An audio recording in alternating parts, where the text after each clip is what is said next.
Okay, everybody, I'm back again for part two. This is still the vase through a sink strainer using pearlized paints. So this is what we up with so far. I think it looks pretty good. I'm enjoying the purple it looks like on the other side. Like I said, the black definitely takes over. So I'm going to go ahead and lift this up and turn it.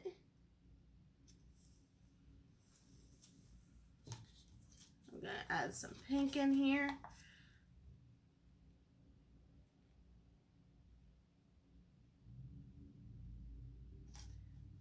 And it's just Amsterdam paints and Floetrol. I don't have any other pouring medium in there. I don't even have water in here.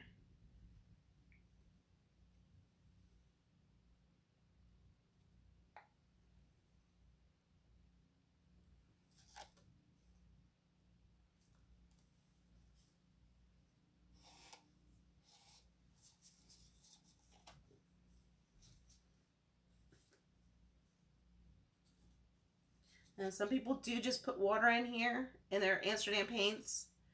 A lot of people use Floetrol. It's personal preference. Some people use like Elmer's glue. Again, it's all personal preference as to what you think is best for your paintings.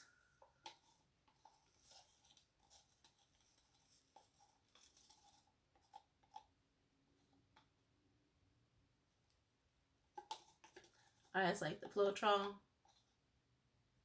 That's what I started off using when I didn't know what I was doing. So I was actually adding it to the ready mix paints, which is fine. You can still do that. It doesn't hurt anything. It just makes them flow a lot more, which again doesn't hurt anything.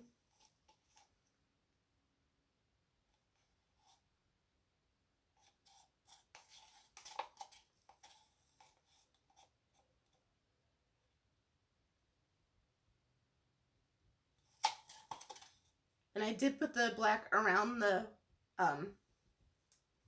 edges of the canvas just because I want to avoid using black again. Because knowing me, I'd end up using it again even though I don't want to. I want to kind of run it off a little bit because I don't want the vase to get super dark.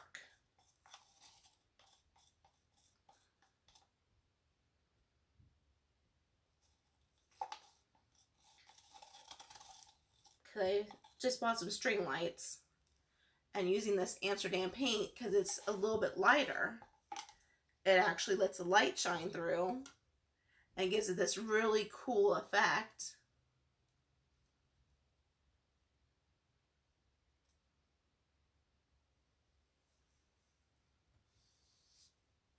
So I think that's what I'm going to start doing with a lot of my vases, is make them more like a luminary.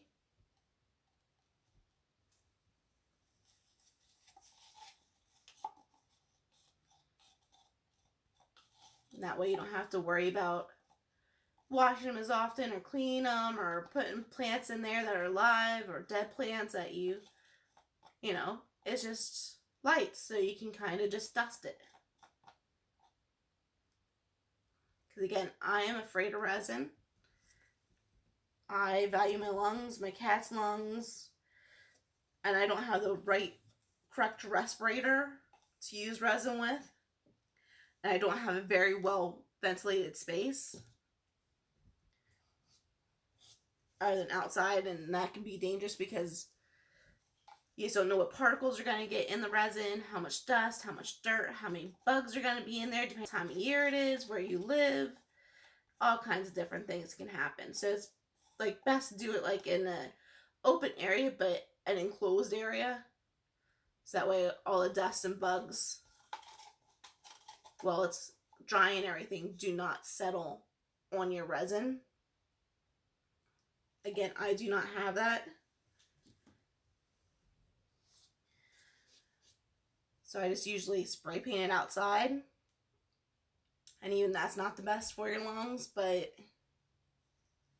it dries a lot quicker.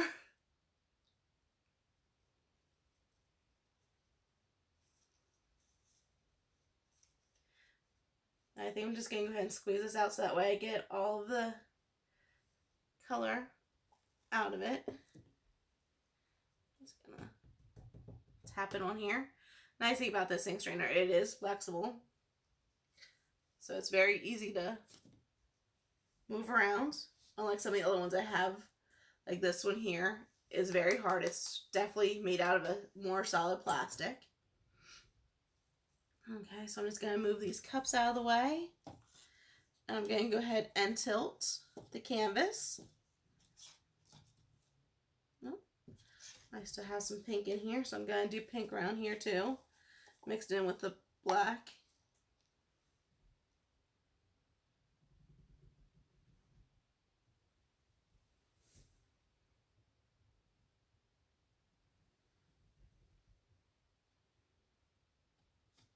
Right over here where some of the paint is not. Just that way the paint does flow in those areas of the canvas.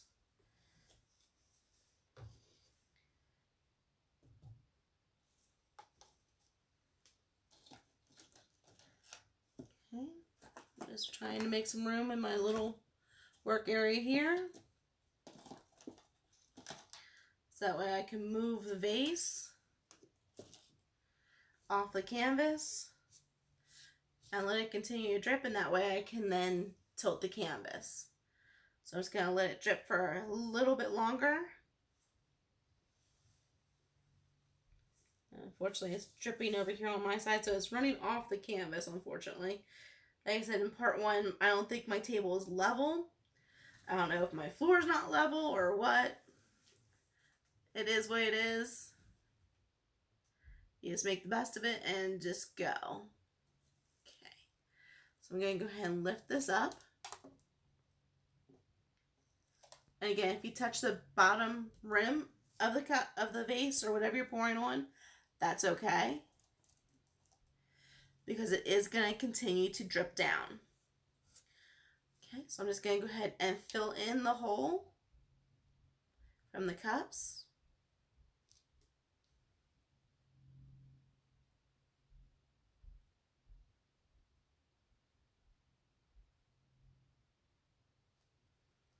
I'm going to go ahead and tilt. I do have a lot of paint on here. I can tell as soon as I picked up the canvas, it felt a little heavy. So I'm going to be running a lot of this off.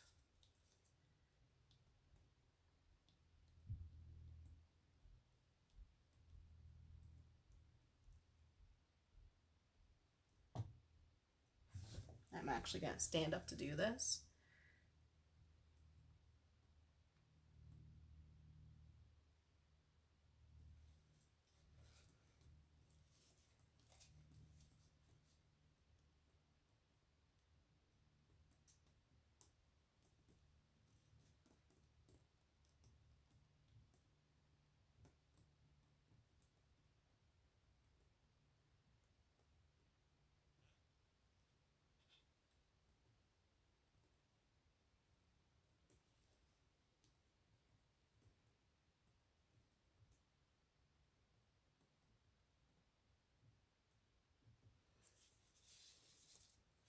Just making sure I get all my corners.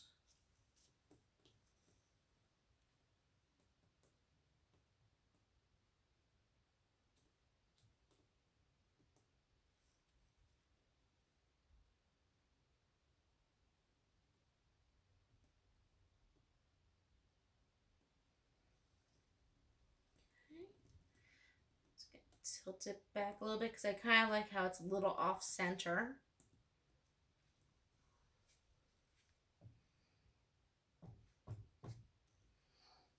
And there you have it. I got my vase and my canvas that I poured through a ink strainer. And now to let it dry and see what all colors it changes into. And hopefully I didn't put too much black in it so that way the black takes over. So, I'll keep you updated on what happens. And until next time, enjoy your crafting and painting, whatever you do, or if you just like to watch, that's fine as well. I hope everybody has a wonderful and happy and safe day or holiday or whatever it is that you're coming up on.